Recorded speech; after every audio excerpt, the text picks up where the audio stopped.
Hello guys, good morning all of you. जैसा कि आप सब कोई जानते हैं कि यौम जमहूरिया आज मनाए जा रहे हैं। गणतंत्र दिवस मनाए जा रहे हैं। रिपब्लिक डे के नाम से इसे जाने जाते हैं। तो सबसे पहले एवन जीएस यूट्यूब चैनल की ओर से यौम जमहूरिया के मौके पर मुल्क के तमाम बाशिंदों को दिल की गहराइयों से बहुत बहुत मुबारकबाद। दोस्तों, कहने के लिए बहुत कुछ है। पूरी इतिहास बाकी है, बचा है। कई घंटों लग जाएंगे, कई दिन लग जाएंगे, लेकिन मैं संविधान से संबंधित कुछ रोचक तथ्य 10 से 12 पॉइंट आपको इंडिकेट कर रहा हूं। ध्यान पूर्वक सुनिएगा। क्या क्या इस संविधान के रोचक तथ्य हैं। आज हम 73वां गणतंत्र दिवस मना रहे हैं। इस विशेष अवसर पर क्या आप जानते हैं कि भारत के संविधान से संबंधित क्या क्या रोचक तत्व हैं। नंबर 1,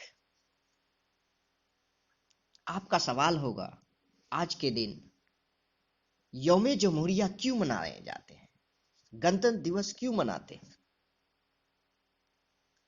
तो इसका आंसर होगा दोस्त कि 26 जनवरी 1929 को भारतीय राष्ट्रीय कांग्रेस का वार्षिक अधिवेशन तत्कालीन पंजाब प्रांत की राजधानी लाहौर में हुआ, जहां कांग्रेस के पूर्ण स्वराज की घोषणा पत्र तैयार किया गया था।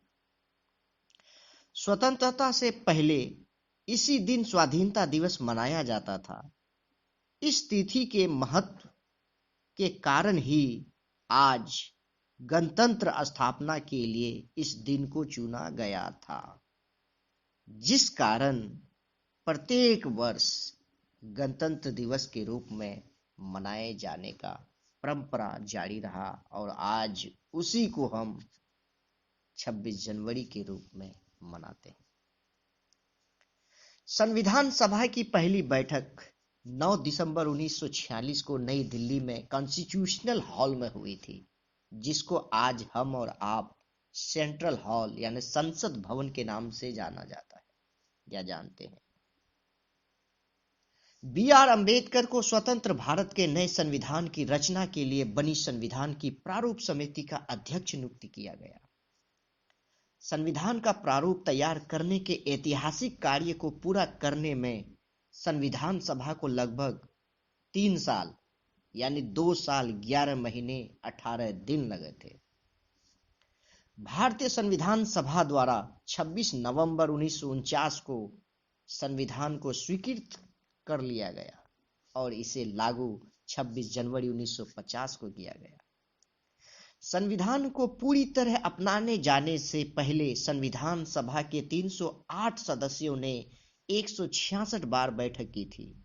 इस दौरान 2 महीनों तक संविधान का पाठ किया गया और इसे अंग्रेजी से हिंदी में अनुवादित किया गया।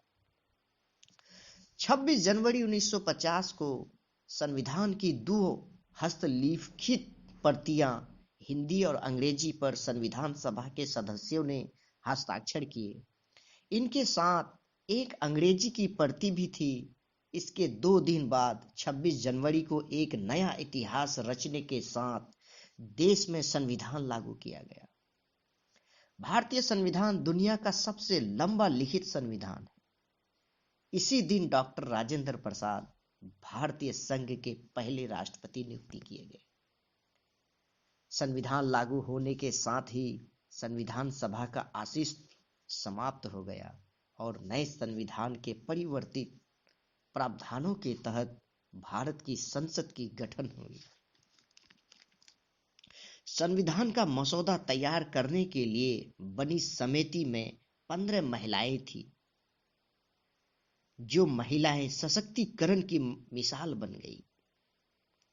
इस मौके पर मैं कुछ उन महिलाओं का नाम लेना चाहूं जिसे शायद आप भी जानते होंगे।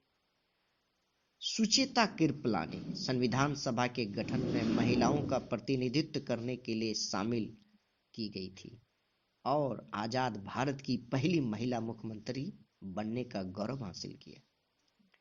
विजय लक्ष्मी पंडित संयुक्त राष्ट्र में किसी राष्ट्र के प्रतिनिधित्व का नेतृत्व करने वाली प्रथम महिला, 1953 में संयुक्त राष्ट्र महासभा की प्रथम निर्वाचित महिला अध्यक्ष बनी। राजकुमारी अमृता कौर स्वतंत्र भारत की प्रथम स्वास्थ्य मंत्री बनी और दिल्ली में अखिल भारतीय आयुर्विज्ञान संस्थान, जिसको आज एम्स के नाम से जानते हैं, उसकी स्थापना में महत्वपूर्ण भूमिका निभाई। सरोजनी नायडू भारतीय राष्ट्रीय कांग्रेस की पहली महिला अध्यक्ष और पहली भारतीय राज्य गवर्नर बनी।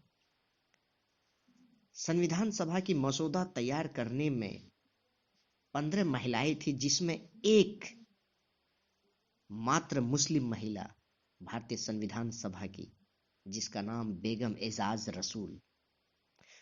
1969 से 1990 तक उत्तर प्रदेश विधानसभा की सदस्य भी रही। तो दोस्तों, बयां करने के लिए तो बहुत कुछ बचा है, लेकिन एक बार फिर से मैं अपनी वाणी को समाप्त करता हूं और